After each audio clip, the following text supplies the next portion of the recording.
Good evening students. तो आज करेंगे एक्सरसाइज 4.5 क्लास 12th की। क्वेश्चन नंबर 7 हमने कल की वीडियो में किया था, तो क्वेश्चन नंबर 7 to 10 आपने बिल्कुल सेम थे, वो आपने खुद ट्राई करने थे। उसके बाद क्वेश्चन नंबर 11, तो क्वेश्चन नंबर 11 में क्या फ़र्क है, क्वेश्चन नंबर 7 to 10 जो हमने किए हैं उसमें केवल आपको 2 वेरिएबल्स की वैल्यू निकालनी है।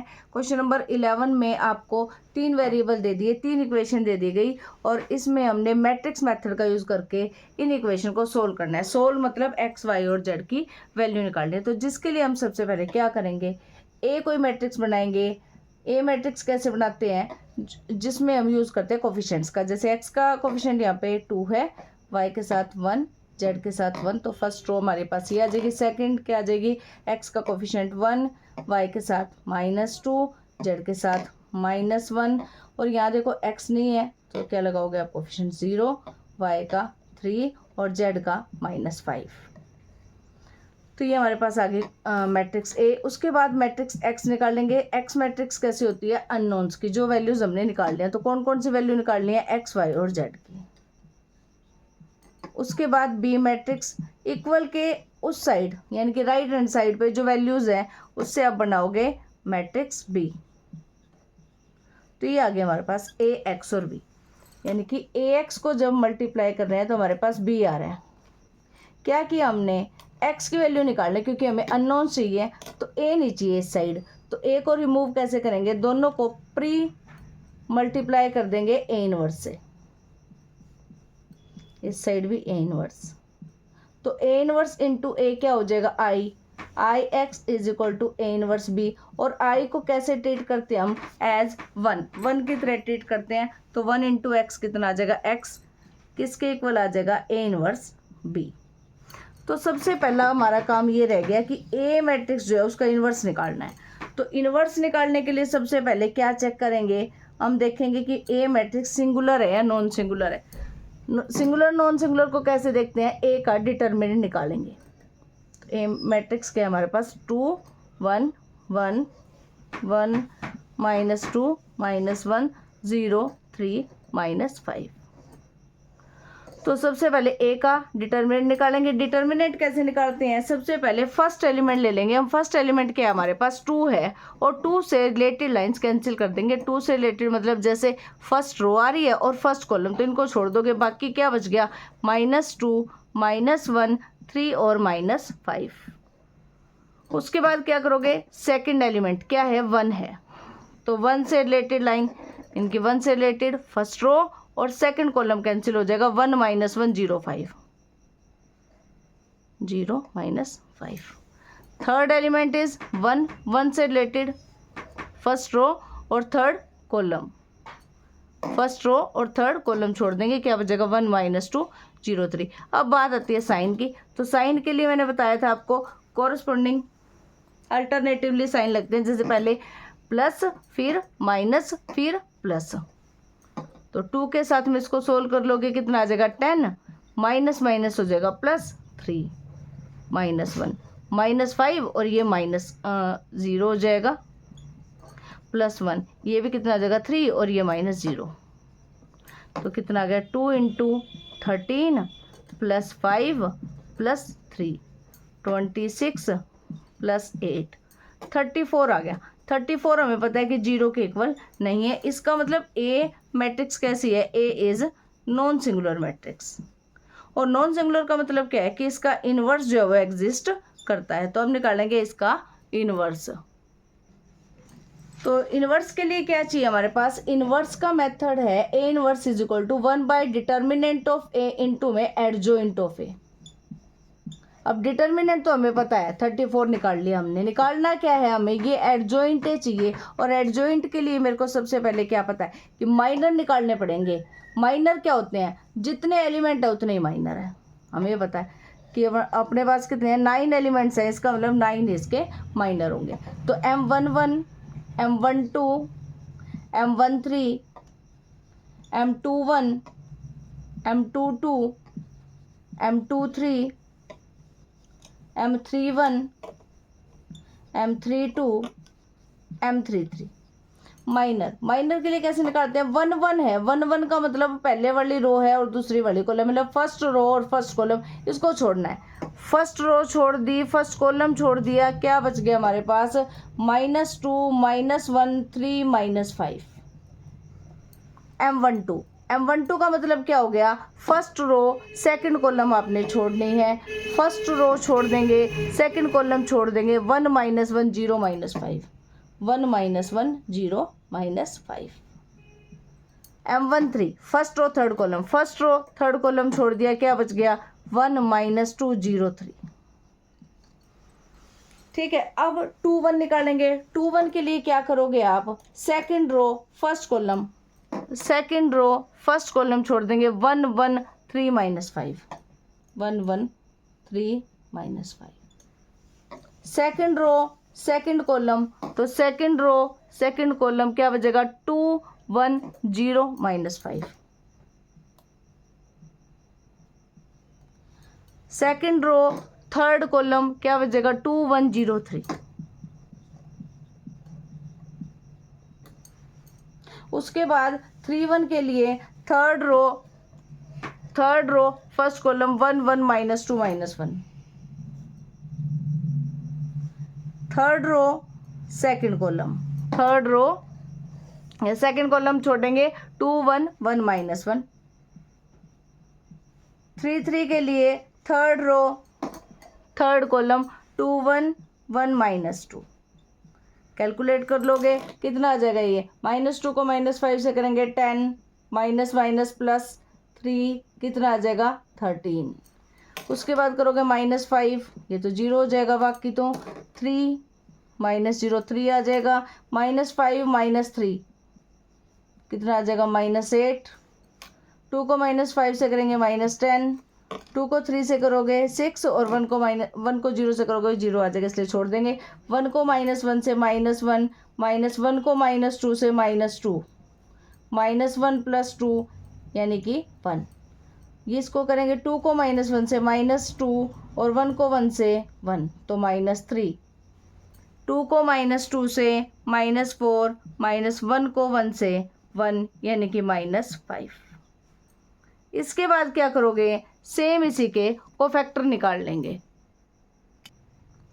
अब माइनर की हेल्प से क्या निकाल लेंगे? कोफैक्टर्स। जैसे 1 1 हमें कितना चाहिए? यहाँ पे A11 किसको डिनोट करते हैं? कोफैक्टर से। तो -1 की पावर कितनी हो जाएगी? 2, यानी कि पॉजिटिव साइन आएगा, और इसके कोरस्पॉन्डिंगली अपने पास माइनर है 13, तो प्लस का 13 हो जाएगा। A12 -1 की पावर 3 कितनी हो जाएगी? माइनस साइन आएगा और -5 ही है, प्लस का 5। A13 -1 की पावर कितनी हो जाएगी? 4, यानी कि पॉजिटिव 3। A21 -1 की पावर 3 यानी कि नेगेटिव साइन आएगा और नेगेटिव ये कितना आ जाएगा? 8। A22 -1 की पावर कितनी हो जाएगी? 4 यानी कि पॉजिटिव साइन और -10 ये, तो -10। A23 -1 की पावर 5 नेगेटिव साइन और 6 ये -6। उसके बाद A31 में देखो -1 की पावर कितनी हो जाएगी? 3 + 1 4 हो जाएगी, यानी कि पॉजिटिव साइन और 1 ये। A32 -1 की पावर कितनी हो जाएगी? 3 + 2 5 यानी कि नेगेटिव साइन और -3 पॉजिटिव हो जाएगा 3। A33 -1 की पावर 6 पॉजिटिव और ये -5।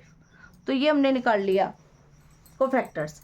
अब क्या निकालेंगे? एडजॉइंट निकालेंगे, और एडजॉइंट के लिए हमें पता है कि जो कोफैक्टर से मैट्रिक्स बनेगी उसका ट्रांसपोज कर दोगे। ये बना लेते हैं हम कोफैक्टर से मैट्रिक्स 1 3 -5 और उसका ट्रांसपोज। इससे आ जाएगा हमारे पास एडजॉइंट। तो एडजॉइंट क्या आ गया हमारे पास? ट्रांसपोज कर देते हैं। ट्रांसपोज के लिए हमें पता है कि जो रो में लिखे हैं उनको कॉलम में लिखना है। जैसे फर्स्ट रो आपके पास 13 5 3 है, तो 13 5 3 को कॉलम में लिख दोगे। सेकंड इज 8 -10 -6, ये रो में लिखा हुआ है, इसको कॉलम में लिख दोगे आप 8 -10 -6। और थर्ड रो इज 1 3 -5, तो ये हमारी कॉलम बन जाएगी 1 3 -5। एडजॉइंट आ गया। ठीक है, अब इससे ए इनवर्स निकालेंगे। इनवर्स का फार्मूला था हमारे पास 1/डिटर्मिनेंट ऑफ ए इंटू में एडजॉइंट ऑफ ए।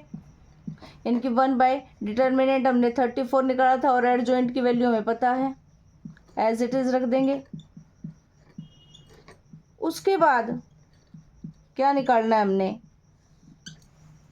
वैल्यू निकालनी है अननोन्स की, एक्स वाई जेड। एक्स हमें पता है क्या था, ए इनवर्स बी।